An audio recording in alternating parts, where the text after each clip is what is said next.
Shalom Bapak Ibu yang dikasihi Tuhan. Bagaimana kabarnya? Doa dan harapan saya Bapak Ibu dalam keadaan sehat selalu. Hari ini kita kembali merenungkan firman Tuhan yang terdapat di dalam Matius pasal 24 ayatnya yang ke-45 sampai ayat 51. Siapakah hamba yang setia dan bijaksana yang diangkat oleh tuannya atas orang-orangnya untuk memberikan mereka makanan pada waktunya? Berbahagialah hamba yang didapati tuannya melakukan tugasnya itu ketika tuannya itu datang. Aku berkata kepadamu, sesungguhnya tuannya itu akan mengangkat dia menjadi pengawas segala miliknya.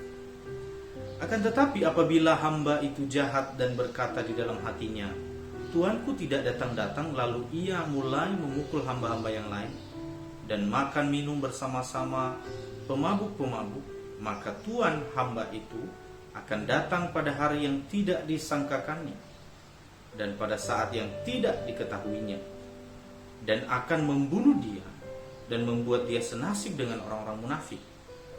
Di sanalah akan terdapat ratapan dan kertakan gigi.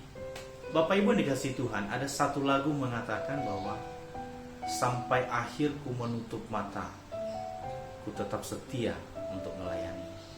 Saudara yang dikasihi Tuhan, ketika kita memilih pasangan hidup, misalnya, tentunya kita memilih orang-orang yang setia. Kita tidak pernah punya rencana memilih pasangan hidup nanti pada saatnya kita akan berpisah. Tentunya kita memilih pasangan hidup yang setia supaya nantinya bersama-sama terus dengan kita. Ketika Bapak Ibu memilih karyawan di kantor Bapak Ibu, Bapak Ibu pasti memiliki kualifikasi dan salah satunya adalah seseorang yang jujur dan setia. Nah, saudara yang dikasihi Tuhan, ketika kita memilih Tuhan Yesus sebagai juru selamat dalam kehidupan kita, ada satu tuntutan yang harus kita lakukan, yaitu kita tetap setia mengikuti. Nah, saudara yang dikasihi Tuhan, setia itu tidak mudah. Setia itu ada harga yang harus kita bayar. Nah, perumpamaan pada hari ini memberikan kita sebuah pengetahuan yang luar biasa dari Tuhan, yaitu tentang seorang hamba yang setia dan seorang hamba yang jahat. Bedanya di mana? Nah, saudara yang kasih Tuhan, yang pertama, kita belajar dari hamba yang setia. Hamba yang setia adalah hamba seseorang yang memiliki integritas dalam dirinya. Kalau kita baca tadi ayat firman Tuhan, di situ menjelaskan kepada kita bahwa seorang hamba yang melakukan tugasnya tetapi tidak ada tuannya di rumah. Di mana ketika tuannya datang, dia melihat seorang hamba ini sedang melakukan tugasnya dengan baik. Nah, saudara yang kasih Tuhan, yang pertama adalah hamba yang setia itu melakukan tugasnya dengan baik. Seorang tuan pasti memberikan tugas kepada hambanya. Contohnya mengurus rumah tangga, mengurus, membersihkan semua rumah yang ada di rumahnya. Contohnya, jikalau Bapak Ibu misalnya punya pembantu, pasti ada tugasnya. Dan betapa senangnya Bapak Ibu kalau pembantunya melakukan tugasnya dengan baik. Nah, saudara yang dikasihi Tuhan, apa sebenarnya tugas kita? Ketika kita mengatakan bahwa saya mau setia kepada Tuhan, apa sebenarnya tugas kita?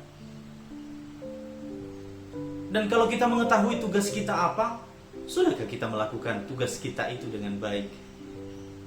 Sekalipun kita menganggap bahwa Tuhan tidak melihat saya, padahal mata Tuhan tertuju di mana-mana, mata Tuhan ada di mana-mana.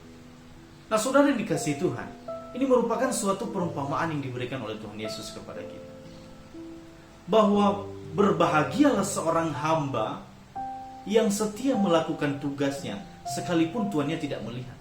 Sehingga pada saat tuannya nanti kembali, begitu berbahagianya seorang hamba itu. Nah, saudara yang dikasihi Tuhan, kembali lagi kepada tugas kita sebagai orang Kristen. Tugas kita, ada banyak sekali tugas kita yang Tuhan perintahkan kepada kita untuk kita lakukan. Kita melakukan firman Tuhan, kita mengasihi sesama, kita menolong orang lain, kita memberikan yang terbaik untuk Tuhan. Nah, saudara yang kasih Tuhan, Kalau Bapak Ibu ingin mengetahui apa yang menjadi tugas kita di dunia ini, di dalam firman Tuhan ada banyak sekali dijelaskan apa yang menjadi tugas kita sebagai seorang hamba Tuhan. Nah, saudara yang dikasihi Tuhan, sekalipun tidak ada tuannya, hamba itu tetap setia melakukan tugasnya. Itulah integritas yang diwajibkan orang Kristen harus punya di dalam diri. Saudara yang dikasihi Tuhan, melakukan yang terbaik untuk Tuhan. Di ayat firman Tuhan yang lain dikatakan bahwa apapun yang kamu lakukan, lakukanlah seperti untuk Tuhan, bukan untuk manusia. Itu merupakan poin di mana kita menerapkan kesetiaan kita terhadap Tuhan, yaitu dengan melakukan segala sesuatunya seperti untuk Tuhan. Anda bekerja seperti untuk Tuhan. Kata seperti untuk Tuhan ini, Bapak Ibu, bukan berarti ketika melakukan segala sesuatu seperti untuk Tuhan, Bapak Ibu harus setiap harinya harus melayani di gereja. Bukan. Di dalam berbagai aspek kehidupan kita, kita lakukan semua seperti untuk Tuhan. Ketika kita ada di rumah, apa yang kita lakukan, itu kita lakukan untuk kemuliaan Tuhan. Ketika kita berada di kantor, apa yang kita lakukan? Kita lakukan semua untuk kemuliaan Tuhan. Ketika kita melayani, kita lakukan yang terbaik. Dan itu semua menunjukkan kesetiaan kita terhadap Tuhan. Betapa bahagianya kita kalau Tuhan datang kembali dan mendapatkan kita setia di hadapan-Nya. Bapak Ibu dikasihi Tuhan, yang kedua, di sini juga Tuhan memberikan sebuah perumpamaan tentang hamba yang jahat, yaitu di ayatnya yang ke-47. Ayat yang ke-48. Akan tetapi apabila hamba itu jahat dan berkata di dalam hatinya, Tuanku tidak datang-datang, lalu ia mulai memukul hamba-hamba yang lain dan makan minum bersama-sama pemabuk-pemabuk, maka Tuhan hamba itu akan datang pada hari yang tidak disangkakan. Begitu jauh perbedaan hamba yang setia dengan hamba yang jahat. Hamba yang jahat, ciri-cirinya di situ dikatakan bahwa dia mulai berkata dalam hatinya bahwa Tuanku itu tidak datang-datang. Dia mulai berkata dalam hatinya, Tuanku tidak datang. Oleh karena Tuanku tidak datang, lalu ia mulai memukul hamba-hamba yang lain. Setelah dia memukul hamba-hamba yang lain, dia minum bersama-sama pemabuk-pemabuk. Dilanjutkan lagi di situ dikatakan bahwa maka Tuhan hamba itu akan datang pada hari yang tidak disangkakannya dan pada saat yang tidak diketahuinya. Begitu menyedihkan Bapak Ibu ketika seorang hamba ditinggal oleh tuannya, terus hamba ini melakukan segala sesuatu untuk kesenangannya sendiri. Dia tidak melakukan tugas yang telah diperintahkan oleh tuannya, terus tiba-tiba tuannya pulang ke rumah. Bagaimana perasaan Bapak Ibu kalau melihat hal yang seperti itu? Tentu betapa marahnya Bapak Ibu. Saudara-saudara yang kasih Tuhan, perumpamaan ini memberikan pelajaran bagi kita bahwa seharusnya di dalam kehidupan ini kita melakukan segala sesuatu untuk Tuhan. Janganlah kita menjadi seorang hamba yang jahat, yang kita menganggap bahwa oh, Tuhan tidak melihat saya kok. Udah, saya bebas melakukan segala sesuatunya. Saya bebas untuk memukul hamba-hamba yang lain, seperti yang dikatakan di firman Tuhan. Lalu mabuk-mabukan. Saudara yang kasih Tuhan, akibatnya apa? Di sini ada akibat. Yang pertama adalah hamba yang setia. Hamba yang setia dikatakan di ayat 47, Aku berkata kepadamu, sesungguhnya tuannya itu akan mengangkat dia menjadi pengawas segala miliknya. Hamba yang setia mengalami promosi yang luar biasa. Dia dijadikan pengawas segala milik Tuhan. Tapi coba kita lihat Bapak Ibu, promosi yang didapatkan oleh hamba yang setia tidak semudah yang kita bayangkan. Itu tadi mengapa saya katakan bahwa seseorang yang setia itu ada harga yang harus dibayar. Dia mengalami promosi oleh karena dia sudah melakukan tugasnya dengan sangat baik.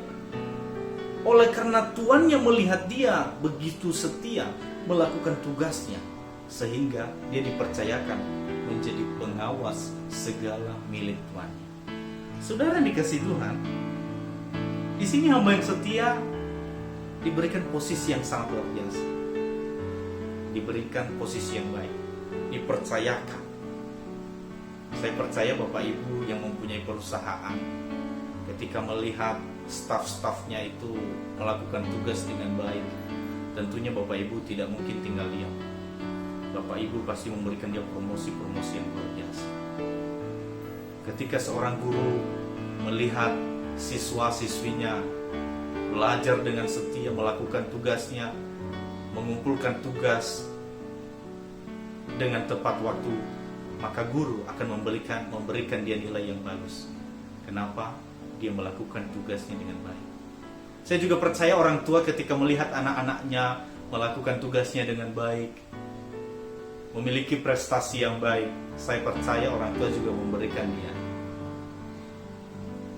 sesuatu yang baik. Memberikan atau membelikan sesuatu yang berharga untuk Bapak Ibu kasih hadiah terhadap anak Bapak Ibu. Tetapi kalau kita lihat proses yang dialami oleh hamba yang setia ini tidak mudah. Dia harus bekerja keras sekalipun tuannya tidak melihat. Dan pada akhirnya dia mengalami promosi yang luar biasa.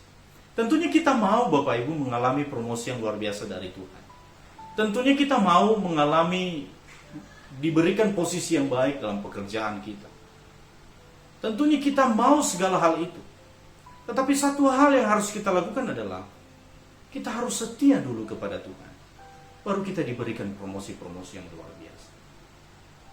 Atau mungkin Bapak Ibu berpikir, saya sudah setia kok kepada Tuhan, tapi kok sampai sekarang Tuhan belum memberikan saya promosi. Percayalah, Tuhan pasti memberikan kita promosi, tapi sesuai dengan waktu dan kehendak Tuhan, tidak sesuai dengan keinginan kita. Nah, saudara yang kasih Tuhan, akibatnya apa bagi hamba yang jahat? Dikatakan di ayatnya yang ke-51, dan akan membunuh dia dan membuat dia senasib dengan orang-orang munafik. Di sanalah akan terdapat ratapan dan kertakan gigi. Saudara yang kasih Tuhan, di terjemahan aslinya mengatakan di situ bahwa dia tidak akan memperoleh tempat di dalam kekekalan. Artinya apa? Bahwa hamba yang jahat ini akan memperoleh tempat di neraka. Saudara yang kasih Tuhan, tentunya kita tidak mau hal itu. Tetapi ini merupakan pelajaran bagi kita dalam perumpamaan ini, bahwa kita dituntut oleh Tuhan tetap setia di hadapan Tuhan.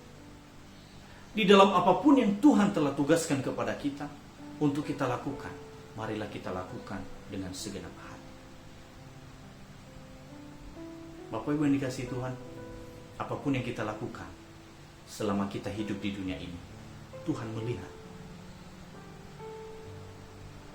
Betapa menyedihkan kalau Tuhan datang kembali dan mengatakan, saya tidak mengenal engkau. Engkau yang telah membuat kejahatan. Engkau hamba yang tidak setia. Betapa menyedihkannya Bapak Ibu. Namun Bapak Ibu, kita bisa memilih. Kita bisa memilih apakah kita mau menjadi hamba yang setia atau kita mau menjadi hamba yang jahat. Ketika kita menerima Kristus Yesus dalam kehidupan kita, dikatakan dalam firman Tuhan bahwa hidupku bukan milikku lagi. Ketika kita menerima Yesus sebagai Tuhan dan Juru Selamat dalam kehidupan kita, milik kita sepenuhnya adalah Tuhan Yesus Kristus yang memiliki hidup kita. Bukan kita yang memiliki hidup ini. Oleh sebab itu, karena Tuhan yang menjadi pemilik kehidupan kita, kita wajib melakukan segala sesuatu untuk menyenangkan hati Tuhan. Saudara yang dikasihi Tuhan, marilah kita menjadi hamba-hamba yang setia di tengah-tengah pandemi ini. Apapun yang terjadi, apapun tantangannya, kita mengatakan, saya mau menjadi hamba yang setia. Maka Tuhan akan memberikan berkat-berkat-Nya yang luar biasa. Tuhan akan mempromosikan Bapak, Ibu, dan saudara sekalian. Tuhan Yesus memberkati.